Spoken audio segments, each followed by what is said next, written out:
So a little bit of time has passed since you were last with me. We're now mid-December.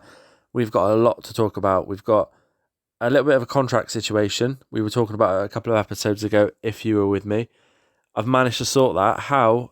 Don't ask. Just perfect timing, I suppose.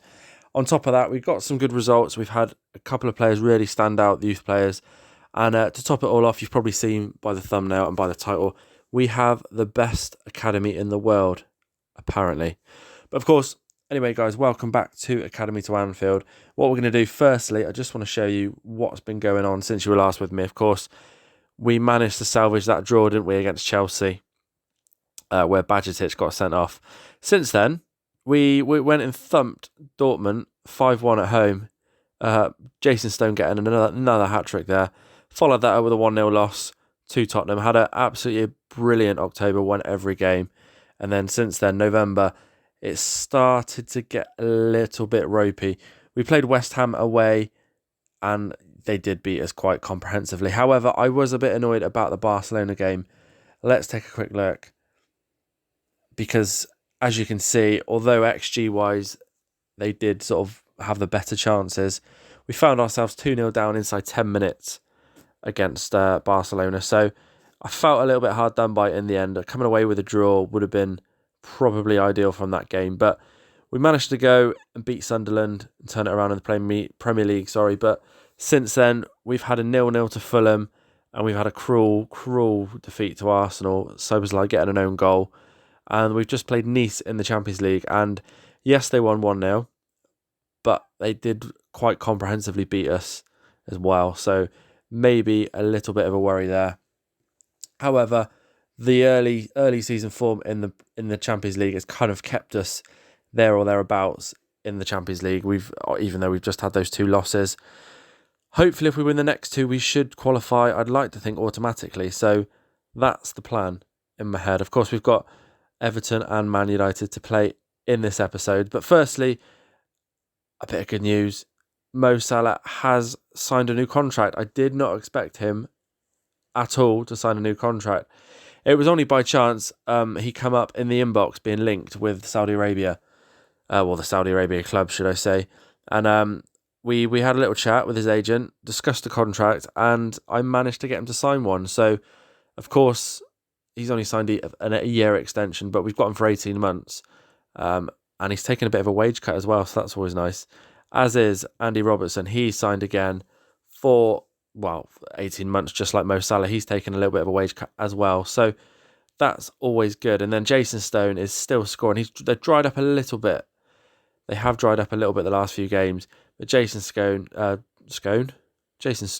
should I call him, has found his scoring boots this season. Couple of little mentions here. Mark King is developing very, very nicely this season. As you can see, there won't be much attribute change there over the last couple of months, but as you can see, he's on the right path. And as of 6 months ago, he's improved pretty much across the board, so that's always nice to see. And just another one two, should we say, to pick out. Carter Pennington there. He's come on leaps and bounds this season compared to what he did last year. It feels that way anyway. But yeah, as you can see, he's developed quite nicely over the last 6 months. So again, they are coming through and I've still got faith. I know a couple of you are thinking I've played myself into a corner and there's no way this team is going to win anything, but I'm quietly optimistic. Of course, Tornian in here, he's had some good progress over the last 6 months. As you can see again, he's improved all across the board, only slightly, but that's the game time that he's getting, which is helping. Of course, he's played quite well, to be fair. He's played 9 games in the Premier League, 4 as a starter and 5 from the sub bench. He's got 2 goals and an assist, so he's definitely going to get a lot more game time this season and as the second half of the season comes around. So that's kind of all to touch upon. And of course, I will quickly put it in there. We did talk about it quickly at the start, but of course, and I did show you the thumbnail and the title, so it'd be cruel of me not to. But I'm going to insert it here. We have the best academy in the world, apparently. So I thought it was, considering this as an Academy to Anfield save, it would be nice to show you that we have the best academy in the world. So There we go. It's no longer my words. It's actually written proof that we do. So what we're going to do, we're going to get into that Merseyside derby now and hopefully turn around this bad patch of form here. So we would like a win, and then of course we can go to Old Trafford then and hope to get something out of that as well. So this is the team for that Merseyside derby. A little bit different probably to what you're used to seeing, especially the back four. But what we've got, Alisson in goal, Bradley, Pennington, Bajcetic and Roberts in the back four.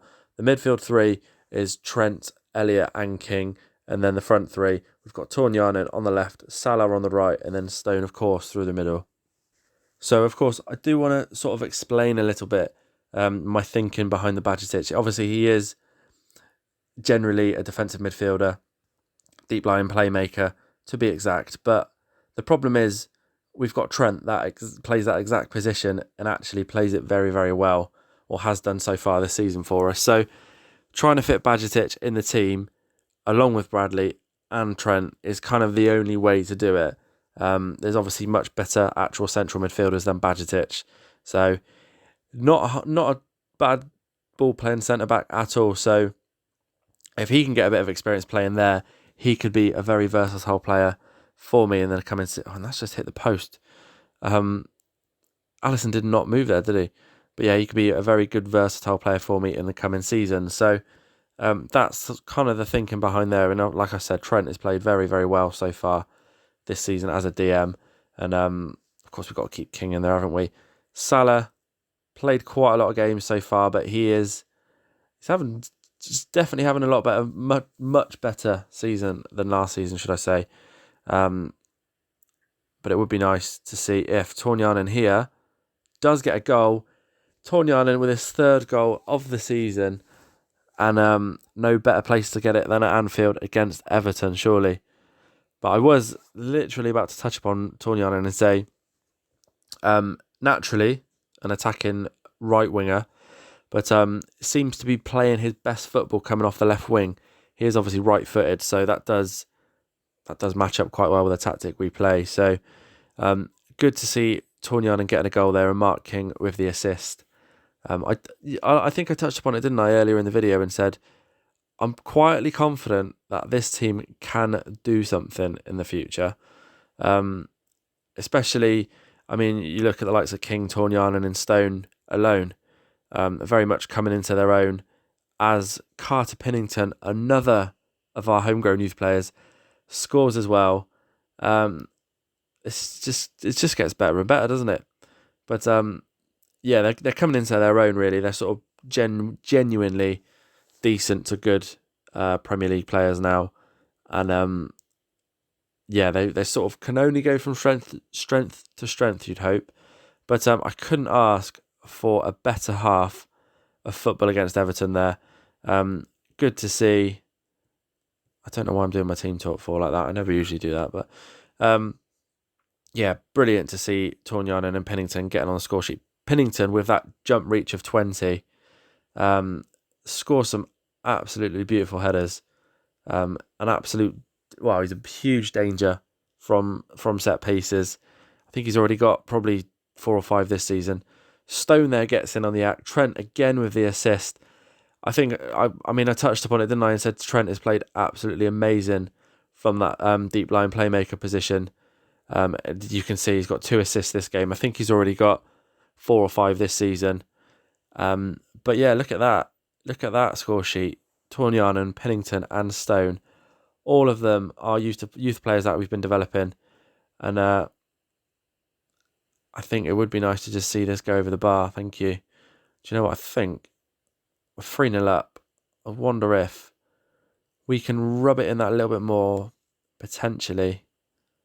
I think what we're going to do is put Millwall on, switch him and Pennington around there.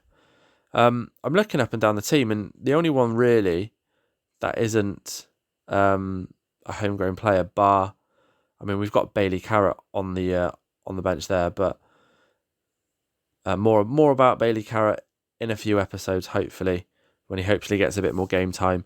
But I think we're struggling a little bit here, unfortunately. It does seem to be when I sort out the I mean, Torniano with the shot, Elliott there. Everton looked to get the ball away, I think. But I think we struggle with the performance when I sort of start putting logos and stuff back on, because obviously my PC just isn't up to standard. However, hopefully that will change in the long term as the channel grows and I can actually afford to invest in better equipment. That will be the plan. But until then, sometimes we might have to just kind of put out a little bits like that, unfortunately. But I do forget what I was talking about now. I thought that was it. I was talking about the homegrown. I mean, if we look at the bottom here, at that team there, obviously we've just brought Ben Doak on, and you can see, apart from Alisson, that is a homegrown team.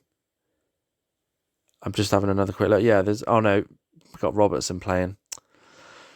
Oh, I was blowing my own trumpet there, but apparently blew it too hard, unfortunately. But do you know what? No. This is going to work, and we are going to finish the game with a homegrown team, bar Alisson. Sorry, I was going to say we'll talk about Bailey Carrott in a couple of episodes, but obviously he come through the youth intake season just gone. He's about 3.5 to 4 star potential ability. He's already played a couple of games for us, just lesser against the lesser team. So we kind of are trying to integrate him into the team. He's still very, very young. He's still only 16, I think just turning 17, but would like to keep him around purely because Kelleher is injured, for one, and two, I need him to be good, basically. So there we have it. But I mean, the second half wasn't as good as the first, but we ran out 3-0 winners, and I couldn't ask for a better game. All three of our players, I mean, youth just completely shone this game. That's what it's all about, this save. So it's good to see it paying there, which is very nice. But of course, we've just beat Everton 3-0. We've got to go beat Chelsea now, and hopefully get up that Premier League table to the top two. So wish me luck.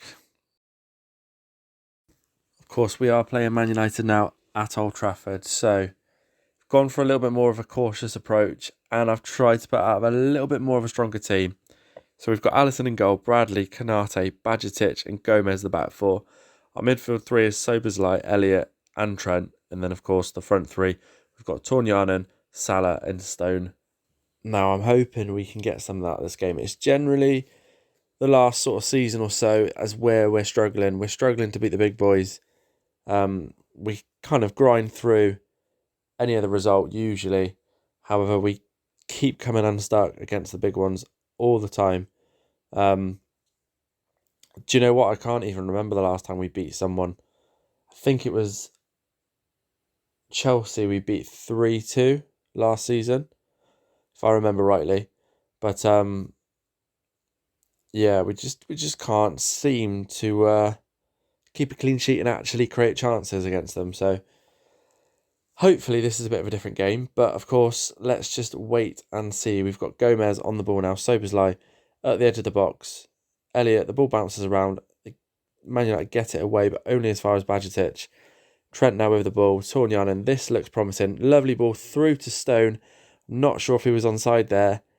And yeah, it goes to VAR, but I thought he was probably off. However, please surprise me. Don't surprise me then.